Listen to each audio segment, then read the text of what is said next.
नमस्कार, मैं विकास सर आपका स्वागत करता हूं। बात करते हैं आज 15 अगस्त 1947 जिस दिन भारत आज़ाद हुआ था और यह बहुत दुखदायक और खुशखबरी का दिन था। यानी इस दिन देश आज़ाद भी हुआ था और देश को बहुत बड़ा झटका लगा था जब देश दो भागों में बट गया था, भारत और पाकिस्तान। तो बात करते हैं 15 अगस्त 1947 के बारे में। जो क्वेश्चन हमारे आता है कि 15 अगस्त 1947 कौन कौन से खुशी और गम का दिन क्यों कहा जाता है। इसी के दिन हमारा हुआ था दो राष्ट्र सिद्धांत, याद रखिएगा।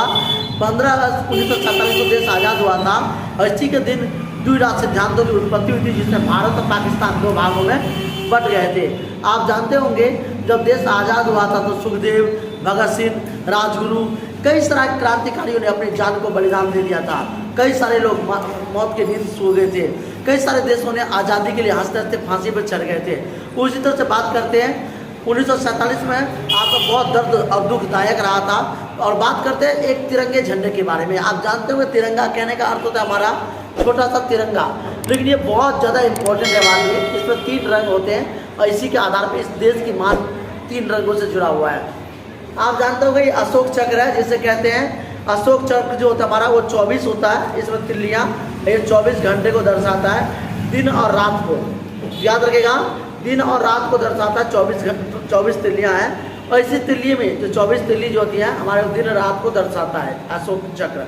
फिर आता है आपका ये जो ये लाल वाला है, इसे लाल कहते हैं। और ये जो हमारा होता है इसे हम लाल में एक खून का रंग को दर्शाएगा, जिसे कई क्रांतिकारियों ने अपना खून को दर्शाया था।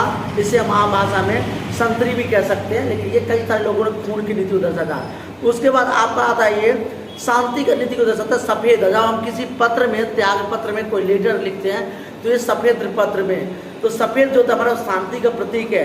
और हरा तो जानते होंगे हरियाली का प्रतीक है, ये हरियाली का प्रतीक है। तो तिरंगा हमारे लिए बहुत ज़्यादा इंपॉर्टेंट है। तिरंगे के साथ कभी भी आप फेक ना करें, किसी के साथ कोई मजाक ना करें। तिरंगे के नाम पर कोई जो बच्चे लोग होते हैं रोड में फेंक देते हैं, जो कई सारे क्षेत्र होते हैं जो बाहर फेंक देते हैं, तिरंगों में लात मारते हैं, पैर मारते हैं। इस तिरंगे का वैल्यू को समझे। इसमें मोहम्मद इकबाल साहब ने कहा था, सर पड़ोसी की तमन्ना अब हमारे दिल में है, देखना है जोर कितना बाजुए कातिल में है। इसी के लेकर के बहुत सारे राइटर, बहुत सारे फ्रीडम फाइटर ने अपनी जान दे दी। ऐसे महान क्रांतिकारी के लिए एक बार नमन करें। जैसे कि 16 साल में जो व्यक्ति मर गया था वो था आपका अमर जवान। उससे कम उम्र में अगर देखेंगे आप तो भारत का पहला जो आज़ादी में अगर लड़ने वाला व्यक्ति था आपका कम उम्र में, तो बात करते हैं सबसे कम उम्र में मरने वाला व्यक्ति आपका था, वो था खुदीराम बोस। बंगाल के मेदिनीपुर जिले में उनका जन्म हुआ था, खुदीराम बोस। बहुत सारे क्रांतिकारियों ने अपने जान को गंवा दिए इस झंडे के लिए। तो इस झंडे के साथ कभी दुर्व्यवहार न करें।